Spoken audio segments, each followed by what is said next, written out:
Boa tarde a todos vocês. Que o amor, que a ternura, que o acolhimento de Jesus nos envolva agora e sempre. Então, continuando a nossa série de palestras durante esse mês, o tema específico desta tarde é família, função educadora por excelência.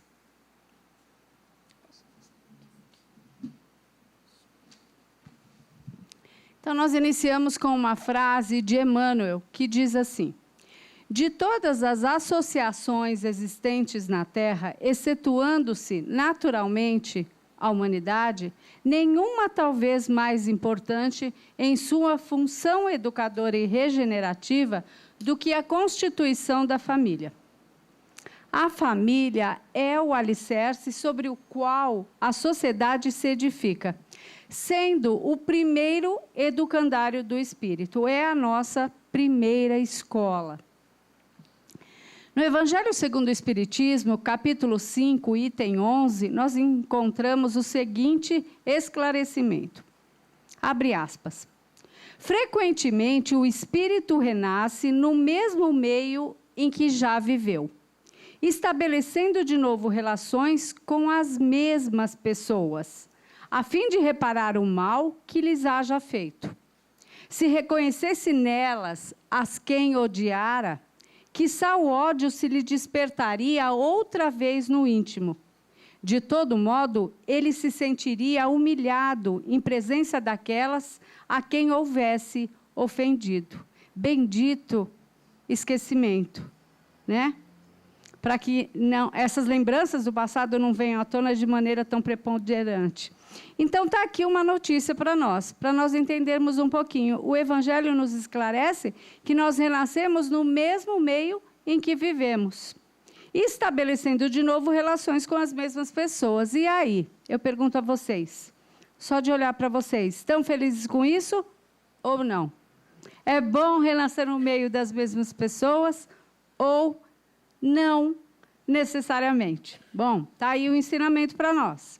A gente vai se preparando, né, para todas essas informações que nos chegam.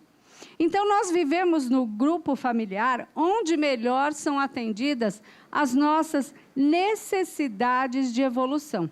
Não poucas vezes no grupo doméstico ressurgem as lembranças perturbadoras de outras existências. Esse conteúdo que nós trazemos muitas vezes de vidas passadas, eles acabam ressurgindo ali no meio familiar e muitas vezes sendo a causa de conflitos. Ainda no Evangelho segundo o Espiritismo, capítulo 14, item 8, o Evangelho nos diz assim: há, pois, duas espécies de famílias. As famílias pelos laços espirituais e as famílias pelos laços corporais. Duráveis, as primeiras, se fortalecem pela purificação e se perpetuam no mundo dos espíritos. Estamos, então, sempre ao lado daqueles a quem amamos, aqueles a quem sentimos afinidade. Continuando então, através das várias migrações da alma, as segundas, frágeis. Quais são as segundas? As corporais. Frágeis como a matéria. Se extinguem com o tempo e muitas vezes se dissolvem moralmente já na existência atual. Quantas notícias de famílias que realmente se desagregam, cada um vai para um lado, perde-se aquela configuração de família, né? Porque os laços são materiais, digamos assim. Os espíritos superiores falam dessa família espiritual, da qual fazemos parte por conta de longo tempo de convivência e de afeição recíproca. E também falam dessa família corpórea, que manifesta muitas vezes essa afeição espiritual original. Mas que, na maioria dos casos, no planeta em que vivemos, é o lugar onde se encontram aqueles que necessitam aparar arestas, ou encontrar na união de amores a força para superar divergências anteriores, reunidos todos no espaço próprio da família consanguínea. Então, nós estamos ao lado de quem nós necessitamos aparar arestas, né? Nós precisamos nos entender de uma maneira ou de outra. A visão de sermos parte de um grupo espiritual que se reúne por afinidades e que a família corpórea é passageira, não deve subestimar a função educativa da família para os espíritos que vivem a experiência da reencarnação. Pois a misericórdia de Deus, pelo mecanismo de causa e efeito, aproxima necessitados de reencontro nos estreitos espaços da família corpórea. Ainda, no Evangelho segundo o Espiritismo, capítulo 14, item 8, diz assim: os que encarnam numa família, sobretudo como parentes próximos, são, a mais das vezes, espíritos simpáticos, ligados por anteriores relações, que se expressam por uma afeição recíproca na vida terrena. Mas, sempre o mas, né, para nos atrapalhar, mas também pode acontecer, sejam completamente estranhos uns aos outros esses espíritos, afastados entre si por antipatias igualmente anteriores, que se traduzem na Terra por um mútuo antagonismo, que aí lhe serve de provação. Não são os da consanguinidade os verdadeiros laços de família, e sim os da simpatia e da comunhão de ideias, os quais prendem os espíritos antes, durante e depois das suas existências. Então, não adianta, sabe aquela história que às vezes a gente ouve falar, né? Ah, é do meu sangue. Né? Então, isso tem uma relativa importância, porque o Evangelho está dizendo que os verdadeiros laços são os da simpatia e da comunhão de ideias. Pais e filhos, irmãos e parentes outros, não raros se repelem, desde os primeiros contatos. Nos parece estranho essa afirmação, né?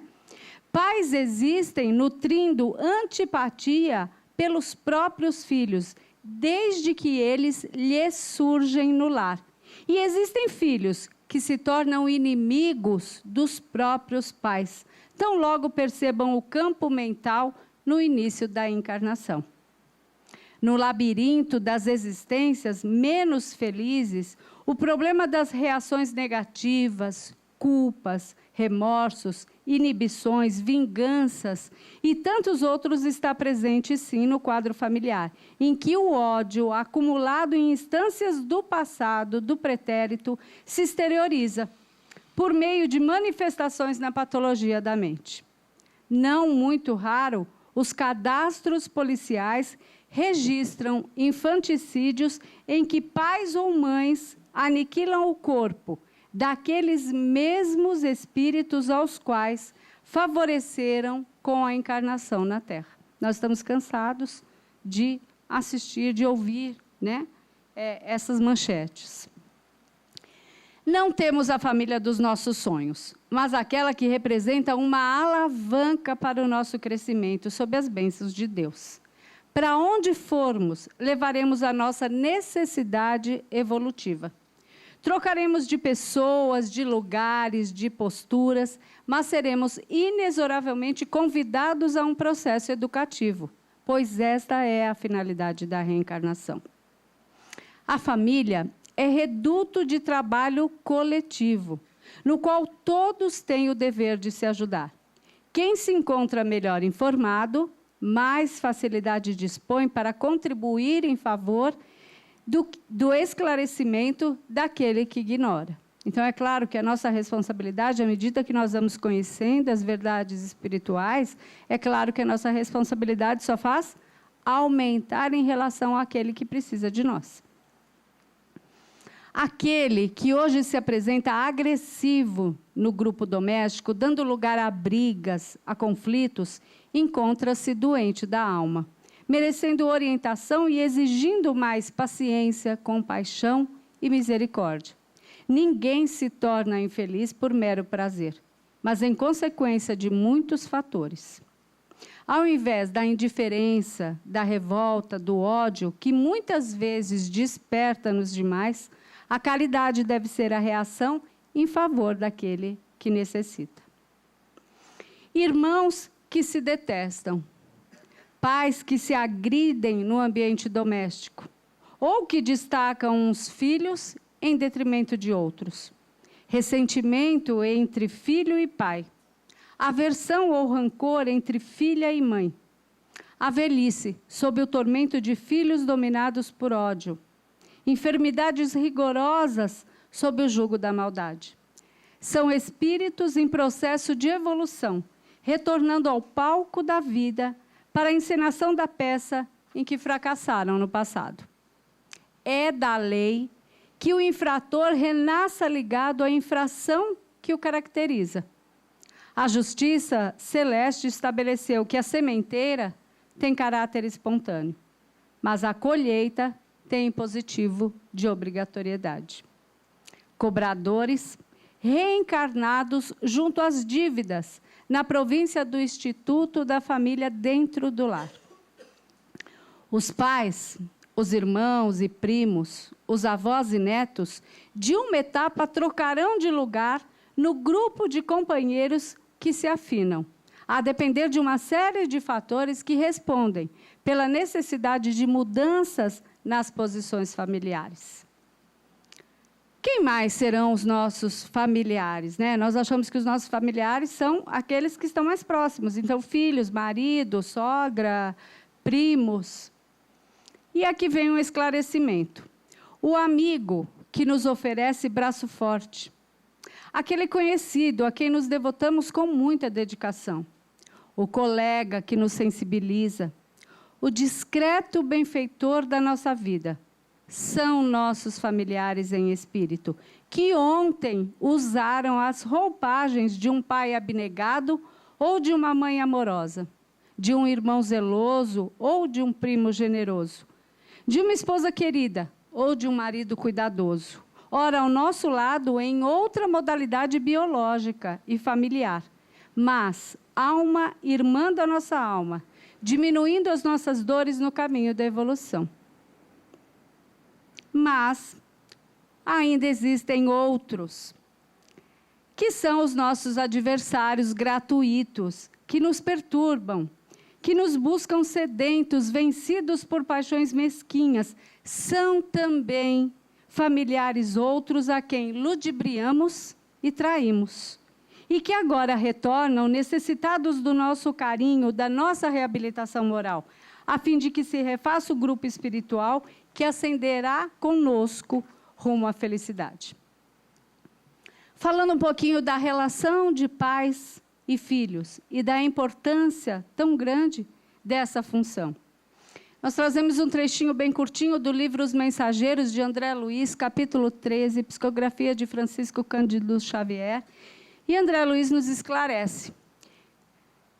Ele diz que no Ministério do Esclarecimento localizam-se enormes pavilhões das escolas maternais. São milhares de irmãs que comentam por lá as desventuras da maternidade fracassada, buscando reconstruir energias e caminhos. Ainda ali, isso para os pais não ficarem enciumados, ainda ali temos também os centros de preparação à paternidade, ambas funções muito importantes. Grandes massas de irmãos examinam o quadro de tarefas perdidas e recordam com lágrimas o passado de indiferença ao dever. É preciso entender que nem todo vínculo consanguíneo está permeado pelo sentimento de amor.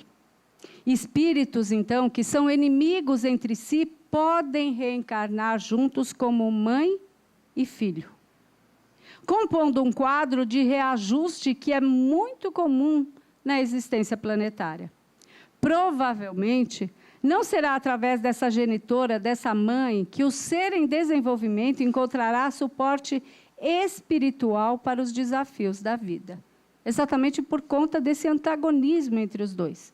No entanto, o pai, que é soberanamente amoroso, misericordioso, ele está sempre, a espiritualidade sempre atenta, né, por vontade divina, atenta às nossas necessidades. Então, no entanto, a divindade irá proporcionar ao indivíduo um laço afetivo com alguém que lhe será o sustentáculo nos dias mais difíceis da jornada. E esse alguém, né, quando esse ser que reencarna vem com conflitos muito graves junto à mãe, esse ser pode ser amparado e sustentado pelo pai, por um avô, por um irmão, por um tio, ou até mesmo por uma pessoa que não pertence à família consanguínea. Irmãos que se entendem e se amam desde cedo demonstram que seus laços anteriores eram deste teor. Reconhecem-se fluidicamente, e, identificando as emoções que os unem, dão natural continuidade a essa conquista. Entretanto, tal não acontece quando a família é marcada por reencarnações difíceis, que são percebidas desde a infância, quando as rusgas entre os irmãos ultrapassam aquilo que se pode classificar de comum, e uma vez de cessarem com o tempo, tomam corpo e se estendem. Ao invés de cessarem com o tempo, acabam se estendendo esses conflitos, essas brigas. A vigilância dos pais, nesse caso, precisa ser redobrada. E os processos educativos exigem mais atenção, mais constância, mais inteligência, não permitindo que as decisões sejam movidas pela irritação, pelo cansaço, pela chantagem, pela raiva ou, muitas vezes, pela parcialidade. Este equilíbrio deve imperar, por exemplo, para que não seja demonstrada a preferência pelo filho mais equilibrado ou gentil. Os filhos devem aos pais a gratidão e o respeito pela oportunidade do renascimento no corpo e pela bênção do lar, mesmo quando estes não conseguiram cumprir de forma adequada as suas funções. O decálogo mosaico aborda o mandamento no qual a lei divina impõe o amor e o respeito ao pai e à mãe. No entanto, é do soberano código impositivo de que os pais devem esforçar-se por merecer o respeito e o amor dos filhos, através da sua conduta em relação a eles. Quando os pais exigem ser amados por seus filhos, lembrando sempre que se sacrificaram por eles ao longo das suas vidas, a fim de que eles alcançassem a felicidade, não estão solicitando amor, mas retribuição obrigatória por algo que fizeram voluntariamente no exercício da paternidade responsável. Se por acaso, por inexperiência, não orientamos bem o filho na primeira infância, é sempre tempo de começar, porque estamos sendo educados até a hora da própria desencarnação. Então, sempre é tempo. Não existe a possibilidade de dizer, meu filho não tem mais jeito, minha filha não tem mais jeito. Imaginem o filho dizendo isso da gente, né? A mãe. Minha mãe não tem mais jeito. Todo mundo tem jeito sempre, né? Porque o ensinamento é esse. Estamos sendo educados até a hora da própria desencarnação. Os pais que não conseguiram encaminhar bem os seus filhos porque lhes faltava o equilíbrio do discernimento, quando estava no período da formação da personalidade, podem recomeçar, então, em qualquer instante, de maneira suave, perseverante, através do exemplo e da vivência do amor. Nós vamos falar mais um pouquinho sobre o exemplo já já. Não existem fórmulas mágicas. Aquele que ama recebe a inspiração para dizer o que deve no momento próprio.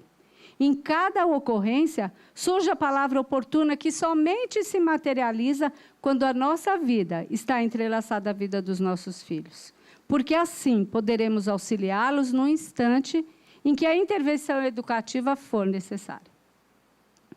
É de fundamental importância destinarmos aos nossos filhos uma parcela significativa de tempo, estando presentes em seus trabalhos escolares, nas conversações, na prática de esportes. Também devemos reservar horários para passear periodicamente com a família, estreitando os laços de afeto e por meio de momentos leves e descontraídos. O fato de ter assumido a paternidade ou a maternidade implica um compromisso de grave responsabilidade junto ao educando. E se alguém optou por esse caminho, não poderá eximir-se da obrigação de investir na formação moral do filho e não apenas reunir recursos econômicos para oferecê-los àquele que está sob a sua proteção.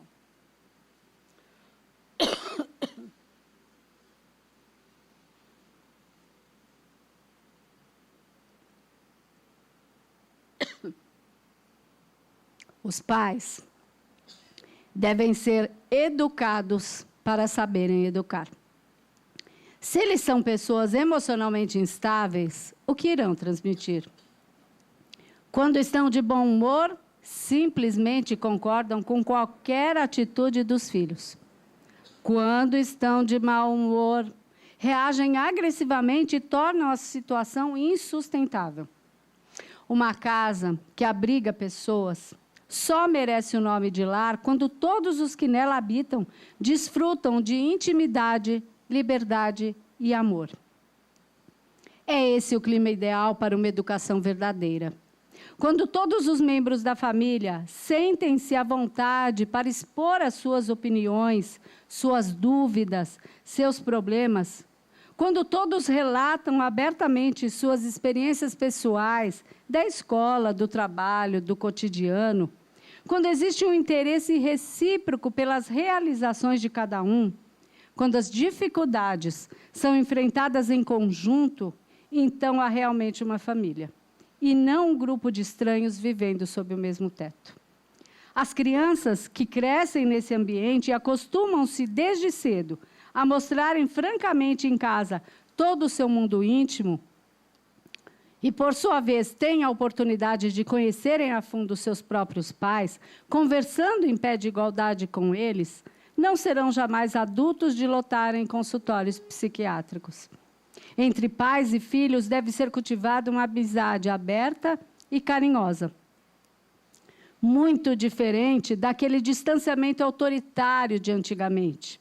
A palavra respeito, que tinha o sentido de obediência passiva, de tratamento cerimonioso, deve ser substituída pela palavra amor. E amor implica intimidade. Ora, não se conquista a intimidade de alguém sem se oferecer a própria. Ou seja, os pais não podem esperar que os filhos se abram se eles mesmos se mantêm fechados. No momento em que a criatura conceber dúvidas e conflitos a respeito de assuntos delicados e íntimos, ela não se sentirá estimulada a dialogar com o pai ou a mãe que não lhe deu a mínima atenção. Menos entusiasmada ficará, então, em contar o que se passa dentro dela, se viver em regime de tapas, gritos e ameaças. Educar não significa domesticar. Deve-se sempre apelar com compreensão e energia para o bom senso do filho, explicando-lhe o porquê das coisas. O diálogo deve ser a pedra básica de um lar espírita. Dialogando-se, deve-se transmitir aos filhos uma concepção madura e responsável, uma visão espírita das coisas e do mundo. É imprescindível que haja equilíbrio em todo o espectro do relacionamento entre pais e filhos. Nem a energia que disciplina sem amor, nem o amor que oferece ternura e deixa de disciplinar. Então, devemos utilizar o discernimento para agir conforme a necessidade. No momento de tolerar, é válido exercitar essa importante virtude. Mas, quando estivermos diante da ocasião de disciplinar, não podemos nos furtar a isso, pois a disciplina representa uma sinalização de valores a fim de que as crianças possam orientar-se no processo de socialização. A paciência é uma virtude muito ausente no seio da família contemporânea. Um quadro lamentável que recebe a contribuição dos próprios pais. Se eles são os primeiros educadores com quem a criança trava contato, a sua conduta deve ser compatível com aquilo que ensinam. Caso contrário, eles se tornam atores em uma cena desconectada da realidade. Como a paciência está no centro do processo educacional que se desdobra na intimidade da família, é sempre recomendável evitar discussões conjugais diante das crianças e adolescentes, atitudes grosseiras e desrespeito estimulam os filhos a não levar em consideração qualquer advertência ou conselho que recebam.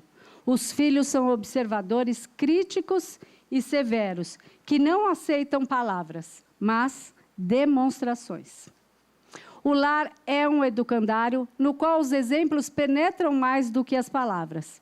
Os pais são, desse modo, espelhos que refletem a imagem da realidade que sempre servirá de orientação para os seus filhos. Então, os pais podem ajudar na evangelização do lar, sobretudo pela exemplificação. É a exemplificação a melhor metodologia para que se imprimam as ideias que desejamos que penetrem naqueles que convivem conosco. O lar é a escola do exemplo, onde, lamentavelmente, se vive reagindo. Vive-se de reações em cadeia. Raramente se para agir. Chega o filho da aula de evangelização e encontra os pais em casa irritados, reclamando, blasfemando, atritando. Lamentavelmente, considera que aquilo que acaba de ouvir na escola espírita é uma teoria agradável, como qualquer outra, mas tão inócua que não modificou aqueles que o levam a recebê-la, não tendo forças para praticá-la. Estamos finalizando a nossa palestra e, como último tópico, o conteúdo que nós vamos trazer agora para vocês, fala um pouquinho sobre respeito. Essa palavra que nós ouvimos dizer tanto, mas que muitas vezes é tão difícil de exemplificá-la.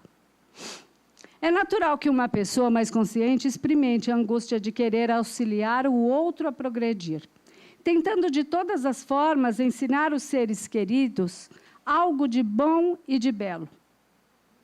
Nós sentimos isso, né? Nós ficamos tão felizes com algumas descobertas nas nossas vidas e queremos sempre trazer aquele que está ao nosso lado, para que ele viva também essa descoberta. Mas é indispensável estarmos atentos aos limites do nosso papel junto àqueles que convivem conosco, pois esse limite está localizado no respeito pelas escolhas alheias, de modo que jamais devemos agredir o livre-arbítrio de ninguém. Muitas vezes, a pretexto de ajudar, desejamos a qualquer preço convencer os outros a pensarem como nós pensamos. O problema enfocado contém uma sutileza muito especial, pois nem sempre percebemos as reais intenções da nossa conduta. Até que ponto a nossa interferência será de fato para ajudar? Será que não estaremos inconscientemente impondo aquilo que nos parece melhor? E toda imposição decorre da prepotência de quem se supervaloriza e menospreza o direito que cada um possui de percorrer os seus próprios caminhos. Todos nós, com raríssimas exceções, renascemos ao lado de pessoas com quem necessitamos. Em nosso grupo familiar podem retornar ao corpo espíritos que nos são simpáticos ou antipáticos, mas também podem conviver conosco indivíduos por quem temos um sentimento neutro ou indiferente. Esse cenário abrangente gera uma tendência para satisfazermos os desejos e caprichos daqueles com quem sintonizamos, em detrimento dos demais, resultando em uma disparidade que nos faz praticar a exclusão, o que certamente é corrosivo para o grupo familiar. Se o indivíduo que nos antagoniza está vivendo em nosso ambiente doméstico, deveremos trabalhar incessantemente pela sua inclusão, pois isso permitirá que o processo educativo de todos os envolvidos alcance o objetivo esperado. E mesmo que a pessoa seja amada, isso não implica ausência de divergências. Ela tem o direito de contestar, de aborrecer-se, de reclamar. Bem, ao refletirmos sobre a reencarnação e os laços de família, concluímos que aquela pessoa que nos provoca desgastes emocionais é um espírito que irá nos alfinetar a fim de aprimorarmos as nossas resistências. Diante dessa dificuldade, a conduta ideal seria pensar: se ele está perto de mim, eu preciso esforçar-me para ajudá-lo. Quando Jesus fala em amar o próximo, não devemos esquecer que o conceito é aplicável principalmente ao próximo mais próximo de nós. Amar alguém com quem convivemos, cujos defeitos conhecemos, esse sim é o grande desafio. O nosso papel na família é sermos felizes e trabalharmos ao máximo em favor dos integrantes do grupo. Nem sempre a nossa família será ideal, mas nós poderemos ser ideais à família. Educar-se para melhor educar é o lema a ser adotado por todas as criaturas no seu processo de conscientização das responsabilidades que lhes dizem respeito durante a existência carnal. Importante lembrar que se fomos reunidos aqui e agora, é porque este é o melhor tempo para solucionarmos comportamentos inconvenientes, posturas de vida intransigentes e para promovermos a nossa transformação interior, fatores imprescindíveis para o crescimento da alma. Autorresponsabilizar-se é uma dádiva que nos confere o poder de criar mudanças, pois geralmente preferimos nos desculpar, jogando a responsabilidade dos nossos atos nos ombros alheios ou nas vidas passadas, tornando-nos vítimas e eximindo-nos de contribuir com nossa parcela para eliminar melindres, ressentimentos e antipatias no seio do próprio lar. Em razão disso tudo, para que tenhamos relacionamentos felizes no futuro, tomemos nota do lema: o ontem já passou. Agora é a melhor ocasião para nosso crescimento e renovação. Que assim seja, com a graça de Deus.